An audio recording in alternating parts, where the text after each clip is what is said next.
여러분, 혹시 일본 쇼군 하면 뭐가 떠오르시나요? 늠름한 장군? 카리스마 넘치는 지도자? 아니면 혹시 드라마나 영화 속에서 보았던 멋진 모습이 떠오르시나요? 많은 분들이 그렇게 생각하실 텐데요. 그런데 말입니다. 놀랍게도 사실 쇼군은 단순한 장군이 아니라는 거 알고 계셨나요? 갑자기 무슨 뚱딴지 같은 소리야? 라고 생각하실 수도 있을 텐데요. 오늘은 쇼군에 대한 흔하디 흔한 오해를 속 시원하게 아주 싹 다 풀어드리겠습니다. 자, 그럼 쇼군이 대체 무엇이길래 이렇게 호들갑이냐고요? 쉽게 풀어서 이야기하자면 쇼군은 일본 막부 시대의 그야말로 최고 권력자였습니다. 뭐라? 최고 권력자라고요? 그러면 혹시 왕을 의미하는 건가? 여기서 중요한 점을 짚고 넘어가지 않을 수 없는데요. 일본에는 천황이라는 존재가 분명히 있었죠. 하지만 슬프게도 천황은 그저 상징적인 존재였을 뿐 실질적인 정치는 쇼군이 완전히 장악하고 있었습니다. 비유하자면 회장님 위에 숨겨진 진짜 실세 사장님이 군림하고 있는 것과 비슷한 느낌이랄까요? 쇼군은 강력한 군사력을 바탕으로 정권을 장악하고 무려 약 700년이라는 어마어마한 시간 동안이나 일본을 지배했습니다. 정말 대단하지 않나요? 그렇다면 도대체 왜 쇼군을 그저 평범한 장군이라고 착각하게 된 걸까요? 그 이유는 바로 쇼군이라는 단어 자체가 장군을 뜻하는 한자, 장군에서 유래했기 때문입니다. 원래 쇼군이라는 칭호는 전쟁에서 혁혁한 공을 세우고 승리한 장군에게 주어지는 명예로운 칭호였어요. 하지만 시간이 흐르고 흘러 막부의 우두머리가 쇼군이라는 칭호를 완전히 독점하게 되었고 이로 인해 자연스럽게 쇼군 이콜 뛰어난 장군이라는 잘못된 인식이 굳건하게 자리 잡게 된 것이죠. 듣고 보니 꽤나 헷갈릴만 하네요. 그런데 여기서 또 다른 반전. 쇼군이라고 해서 다 똑같은 쇼군이 아니라는 사실 알고 계셨나요?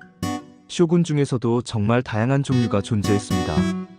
막부를 처음 열었던 카리스마 넘치는 초대 쇼군부터 시작해서 무능력하기 짝이 없어서 허수아비처럼 그저 멍하니 지내던 안타까운 쇼군까지 예를 하나 들어볼까요?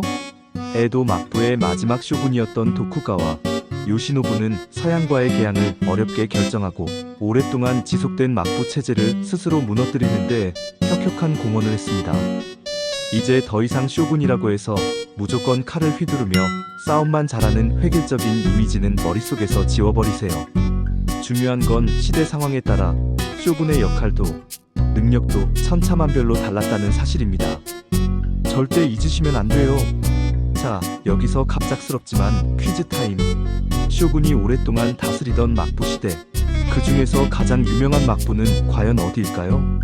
정답은 모두가 예상하셨다시피 바로 에도 막부입니다.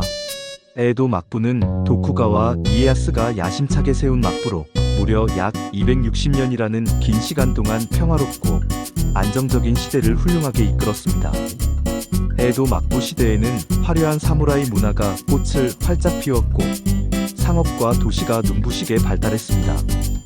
솔직히 말해서 우리가 흔히 머릿속에 떠올리는 일본의 전통적인 이미지는 대부분 바로 이 에도 막부 시대에 굳건하게 형성된 것이라고 해도 과언이 아니랍니다.